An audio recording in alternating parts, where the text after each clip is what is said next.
Hi everyone, this video is all about hair, two parts. Part one is going to be about preparing for a scalp cooling and actually what scalp cooling is, and then video number two on this subject would be all about actually putting the cap on, preparation before you put the cap on, what to expect while it's on, and also what happens afterwards. So that is what this is going to be about. So when I knew that I was going into chemotherapy treatment, I was quite happy to lose my hair and did not feel concerned about that decision. What I wanted to do though to prepare for that was to cut my hair into a short style. My hair was originally in a sort of short bob. Felt that if and when the hair started to fall out, it would be too distressing if I had long hair and I was seeing clumps falling out at a time. So I decided that I was going to have it cut short. And I did that quite a way, probably a month before treatment started. And I had a bit of fun with it. I coloured it a really lovely colour. And I didn't go too short straight away. I had a nice sort of like a short haircut, but still got quite a lot of length. And then just before I went into the chemo, I did have it a lot. My decision changed about my hair really by just talking to my children, particularly my son, who we were just having a general chat on our way to football, which is when we have most of our general chats. And he said to me, you know, the worst thing that I'm going to find is just not seeing my mum, you know, as I know her, and seeing you with no hair is going to be quite difficult. And I hadn't really thought about other people, which sounds a bit selfish. I thought about myself and thought I can cope with losing my hair, but I hadn't thought about how it would maybe impact those people that I loved, and how it could make life a little bit more easier if I didn't totally change.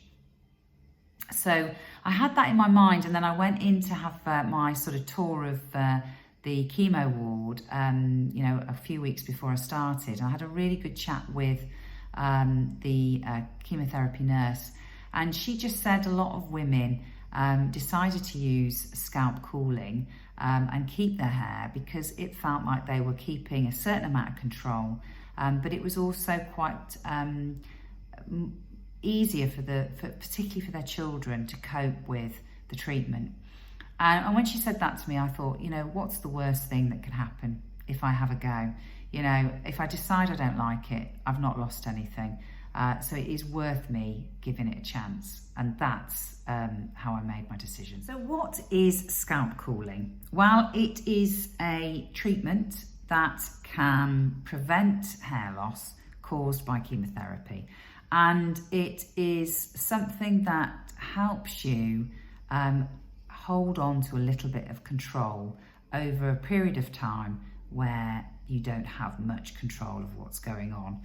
So that is what scalp cooling is. Who can use scalp cooling?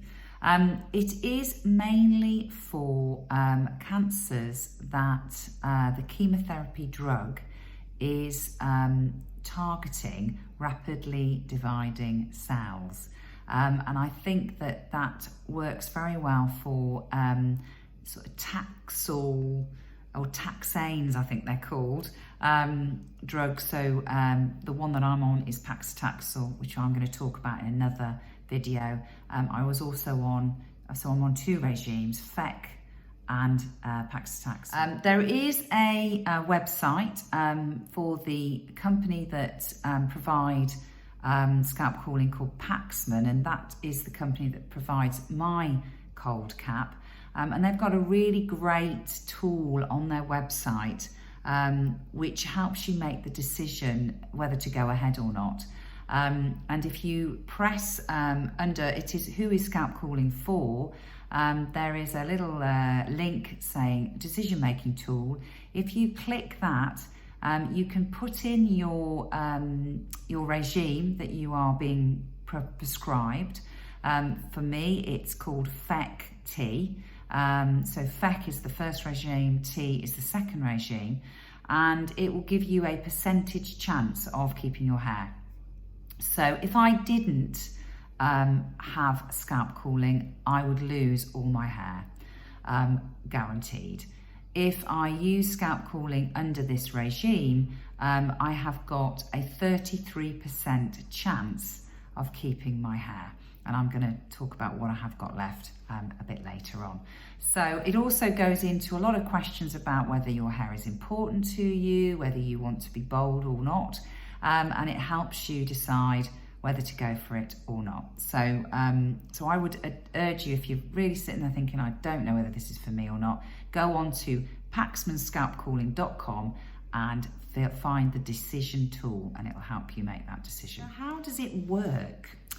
Well, if I talk from my perspective, because that is all I know, my drugs, as I said, my chemotherapy drugs are FEC-T. They are targeting rapidly dividing cells. The hair follicles, or the hair, is your second fastest rapidly dividing cell.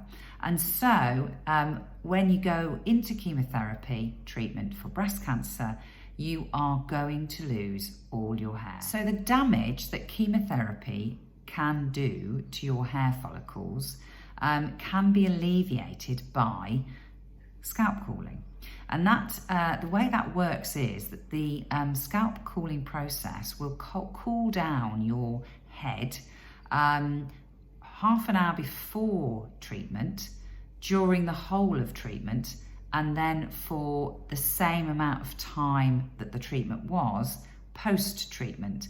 And you will find that that cooling of the scalp reduces the blood flow to the hair follicles, and that kind of protects it from falling out. Now, I hope that little bit of science makes sense. It makes sense to me, but I have got the website open just to make sure I say it properly. So when I decided to do the videos on scalp cooling and hair and started to plan what I was going to say, I started to realise that there is a lot to get your head around when talking about this. So that's why I've decided to split the information into two videos. I thought it might be useful at this point, before we go on to actually the process itself, is to show you how much hair I've got left. So I'm going to just demonstrate that. As you can see, so I have gone through the whole of regime 1, which was FEC. That was 3 sets of chemo over every 3 weeks, and that was the most aggressive.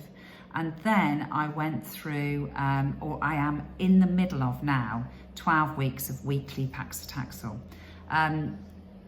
The greatest hair loss that I experienced was really after about day 21 from the very beginning of chemo. So about 20 days into chemo, I started to lose a lot of hair. And I think then the loss was quite consistent over a number of weeks, and it only really slowed down once FEC was finished, and it hasn't fallen out hugely since paclitaxel has started, although I'm expecting it to probably fall out further. You can probably tell that there, you know, it's got a reasonable coverage. There's a few sort of boldy areas, so I don't feel like it's too bad, actually. I think the problem I've got with it now is it's gone very brittle, and it does sort of kind of get a bit like a little bit crazy sometimes, like this, where it all sort of starts to fly around a bit.